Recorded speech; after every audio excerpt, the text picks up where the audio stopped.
Welcome everyone, and thank you for joining Painting with Picasso's Grapevine. My name is Leanna Hahn, and I'll be your host and teacher for today. Today we're going to look at, well, basically where I'd like to be right now. I'd like to be off somewhere nice and warm in Greece. It kind of looks like a little, nice little hacienda, or whatever they call it, a nice little place over there on the Greek Isles. So gorgeous, a lot of beautiful blues and gorgeous pinks up there. So we're going to show you how to paint that today. Very easy. As always, we'll start out with a little check of inventory. We are using our acrylic paints, and today we have a combination of phthalo blue, black, we have some cad yellow, we have some cerulean blue, white, we have some alizarin crimson, some light green, and some cad green. And actually we're going to add in a little bit of magenta, so that's our pink, so we'll make sure we have that as well. For our paintbrushes today, we're going to have a very large one we're using for our background, a number 12 filbert.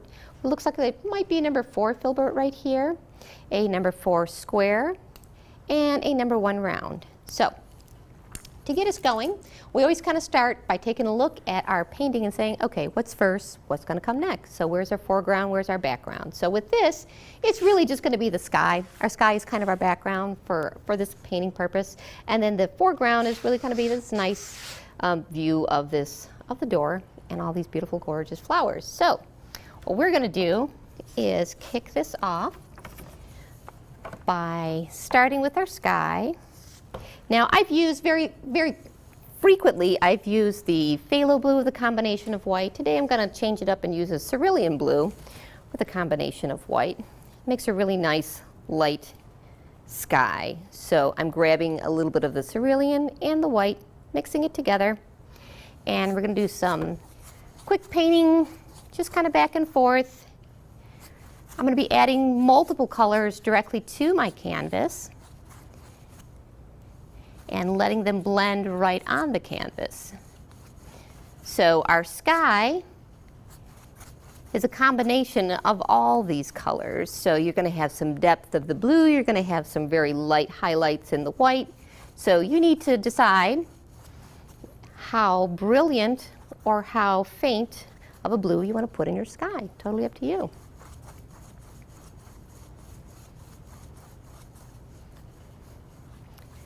So to get that nice blended feeling, we always do what I call a little bit of speed painting. So moving quickly down the canvas, making sure we are adding paint to the canvas, getting some coverage, making a nice blend.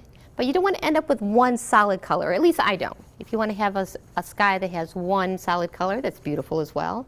I like to incorporate some streaks of white, some streaks of dark blue. Just kind of shows us that there's some wind, some movement in the sky. Always trying to keep my strokes going straight across.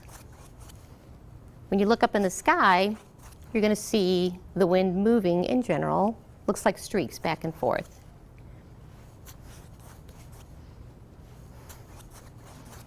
So let's go ahead and bring this down to a point where we think we're going to bring our foliage up to. So I think that's probably good right there. All right, so let's go ahead, drop this into the water, wash that off. Now I'm going to grab, with my number 4 filbert, I'm going to grab some water, dab that off, and using just a little bit of this light blue, I'm going to draw with this. We're ultimately going to color it in with the phthalo blue, but I'm just going to get the drawing kind of out of the way. And I'm going to draw my door. So trying to get it as straight as possible. So make sure you step back and get a nice view. It's just a nice little curved door.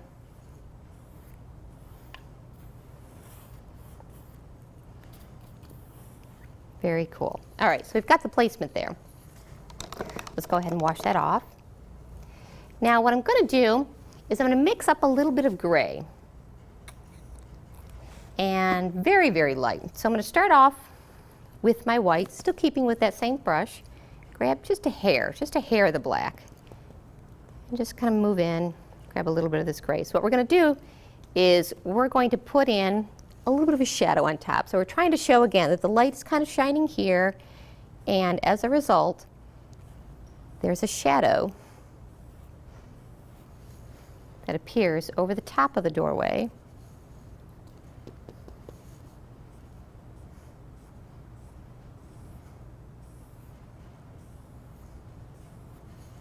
And it doesn't have to be too dark. If you don't like it, you can always go over it in white, kind of mute it down. So if you feel like you've gone too dark with your gray, immediately grab some white and go right over it. There we go. And again, if you don't like the shape of it, you think it's too thick, too thin, you can always modify that when we actually fill in the door. So lots of opportunity to fix that. So I am going to come over with a little bit of white, kind of spread it out a bit.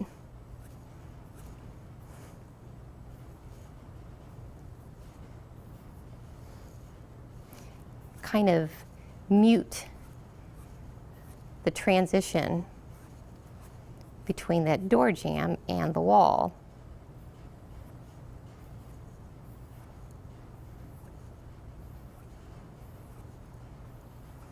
Now you'll notice too, I am taking my strokes and I'm bringing them from the bottom up to the top. And I think I like that transition, so I'm going to go ahead, wash this off. What I want to do is I want to get rid of any of the gray that's still in there. And at this point I'm going to grab some pure white.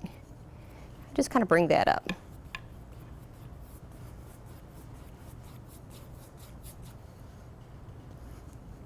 And bring that around the top here.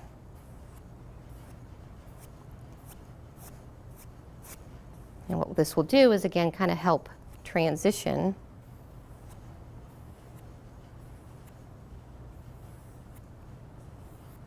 your lines.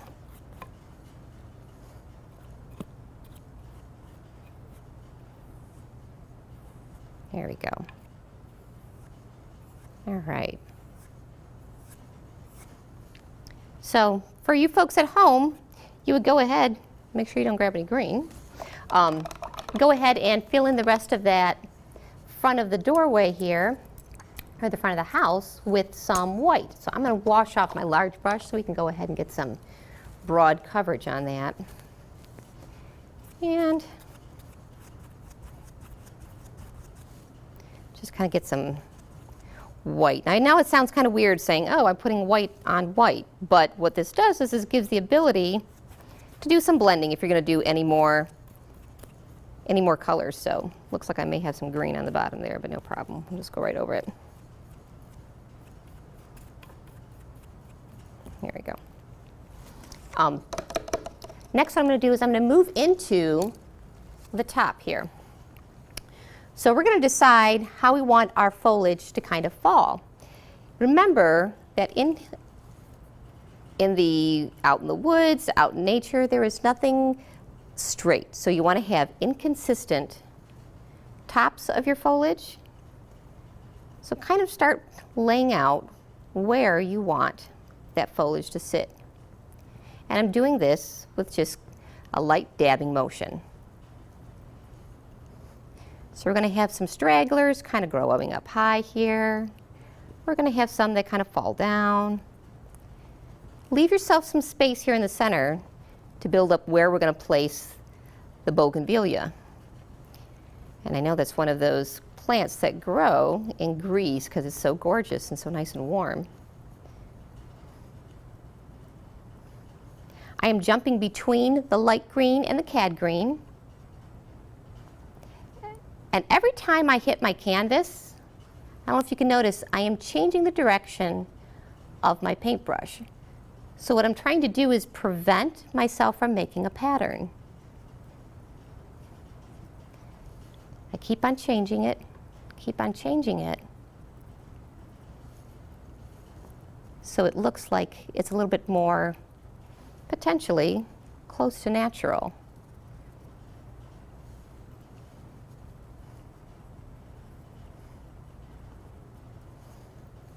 So we're going to come back over, we're just putting the bottom part of our foliage, just kind of deciding where that's going to grow. All right. So we can come in as well, grab a little bit of that cad yellow, and wherever you think the light may be falling, let's add just a few little dabs. Same process, very light.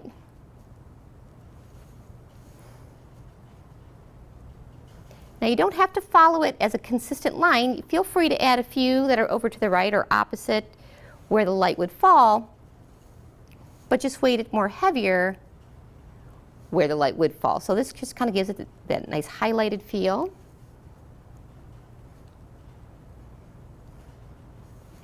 And then as well, there's a little bit kind of falling down here.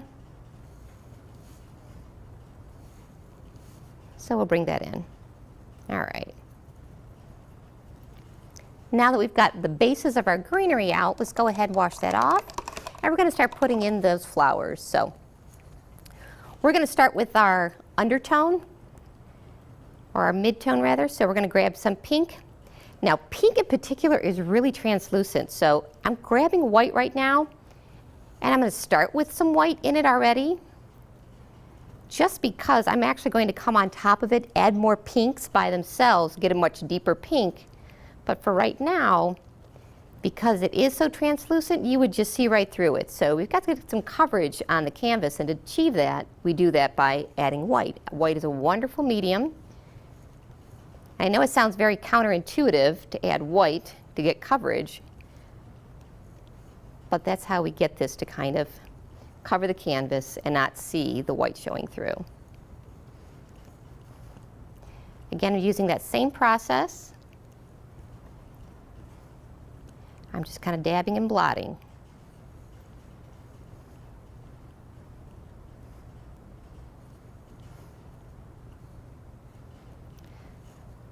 So now what I'll do is I'll come back over with just some pink by itself.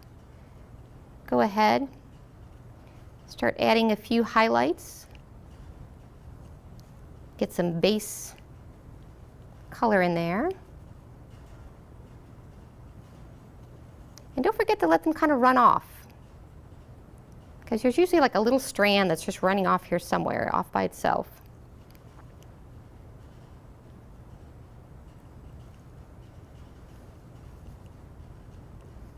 So we're going to let this section dry, and while that's drying, let's go ahead and work on our door in the center. Now, to refresh your memory, if you're kind of looking at the door here, we've got some nice streaks going here, and I'm going to be using the square brush to actually achieve that. So we're going to get some paint on the canvas, but then we're going to come down with a little bit of white and blue and kind of make these direct downward strokes to kind of create that illusion of it's a plank of wood. So I'm going to grab, this is our nice square brush. Let's go ahead, get that moist, dab it off, put some of the phthalo blue,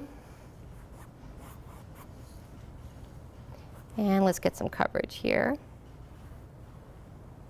Again, this is your opportunity now to correct any of the form or the shape of the door that you didn't like.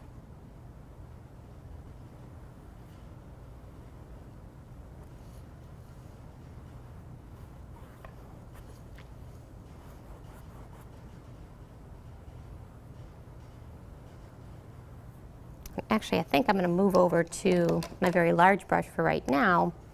We're going to get some basic coverage on here first, and then we'll come in with the shapes of the planks.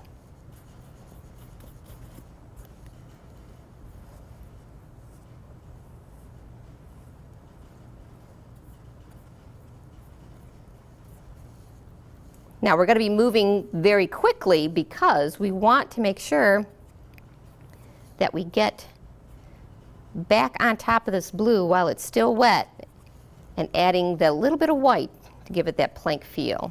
So I'm not too conscious right now on my strokes. I'm just getting it on the canvas.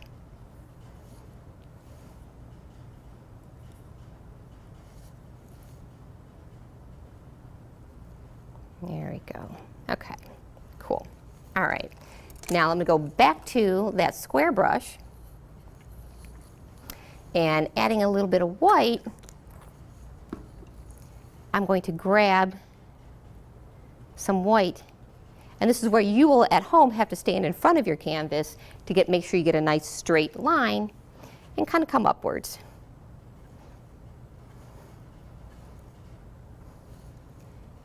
So we'll just kind of continue that across, just giving it the illusion of there is some wood on this door.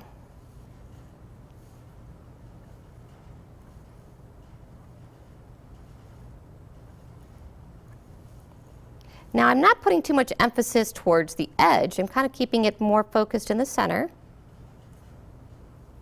I'll come around the edge with some dark black to give it some more shadow effect, but for right now I'm just kind of making the majority of my strokes down the center, up the middle of the door.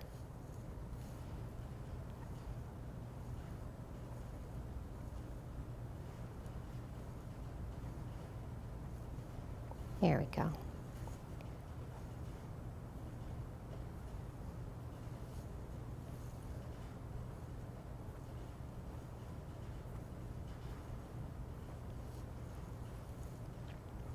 You'll notice most of my strokes are moving from the bottom of the canvas and up.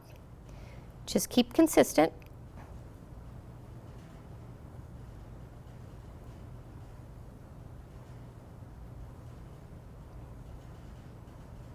All right. There we go. So now I'm going to go ahead, wash this off, and I'm going to blend a little bit of black with the phthalo blue. I don't want to put direct black right onto this. I don't want it like completely dark. I just want kind of a combination. So it's almost like a muddy, almost like a navy blue. And we're going to come up on this side.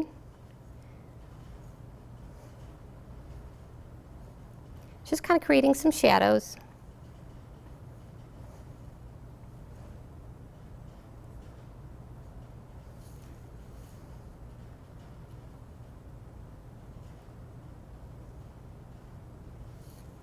And we're going to start bringing it around.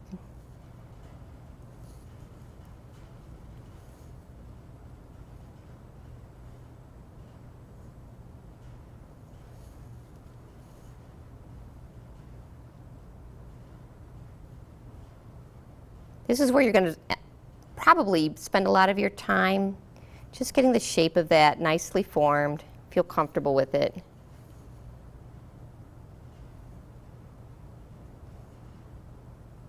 There we go. And then we're just going to bring it down just a hair on this side.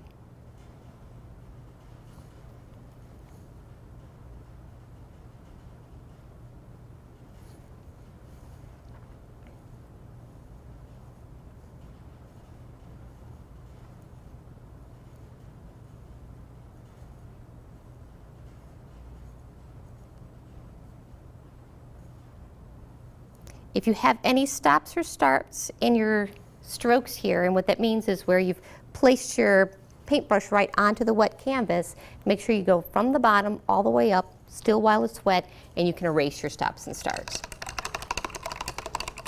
All right, so last but not least, I'm going to be moving into our tiny little brush, and I'm going to grab a little bit of black, a little bit of white. We're going to make this tree limb kind of just gray. And we're going to start them up here. So I'm going to go right over some of that green that I didn't mean to get in there, and we'll kind of hide it. That's how we fix tricks.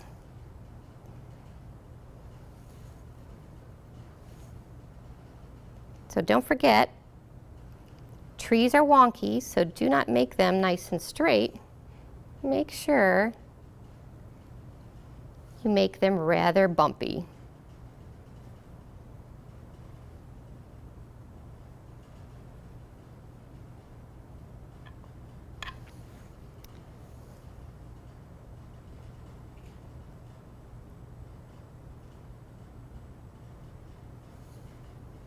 I'm going to continue this one down, making it a little bit thicker as I bring it down.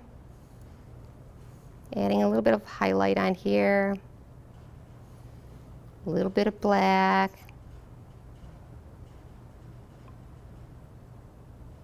And making it just a little bit thicker there towards the very end. I'm going to grab a little bit of black here, and add a few highlights. Just something to kind of say, hey, there's something going on here. A little bit of depth. I think we're going to take out a little limb. Maybe add another one. And the same thing. I'm going to add a little bit of height, a little depth here.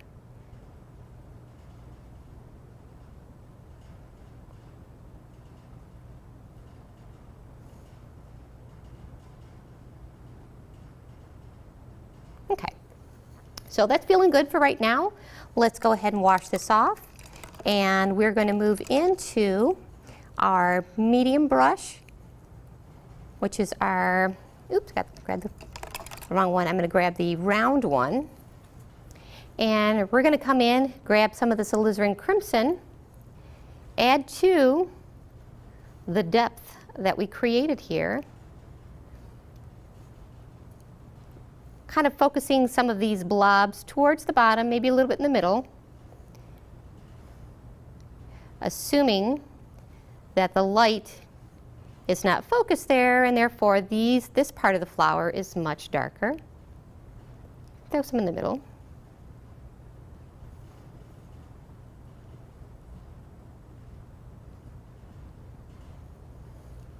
And maybe we'll go ahead and throw some right here as well.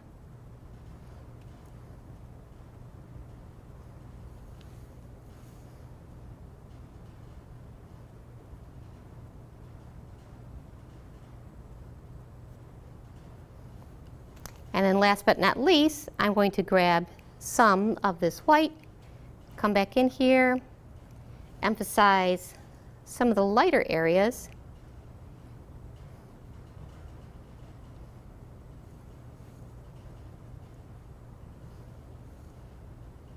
And don't forget, as you're getting to the tops, make sure they are very small. So the bulk of our flower base is in here, but as they grow, they get very sparse. So make sure as you bring them up, it's very tiny, so they kind of develop.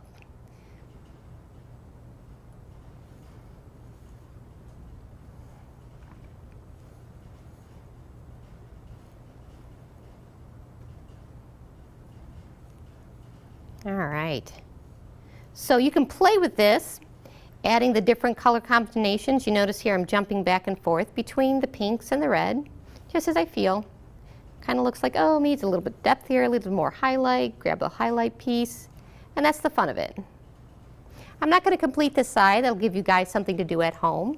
It's basically the same thing as we continue all the way across. And then at the very last moment here, we'll actually go ahead and add that. I'm going to put in a tiny little doorknob, just right here. Pretty simple.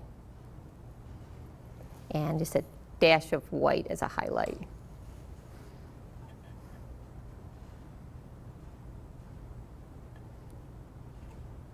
There you go. All right. So hopefully you've enjoyed this. We've given you some techniques. We've given you some ideas for shadowing, drawing in planks, creating some nice, very vague bougainvillea, love bougainvillea, but how you put your highlights and your depth in there, and it's something that you can take home, play with, enjoy. If you have any more questions, you'd like to learn how to do something like this, do send us an email to info@picassosgrapevine.com. Thank you for joining us.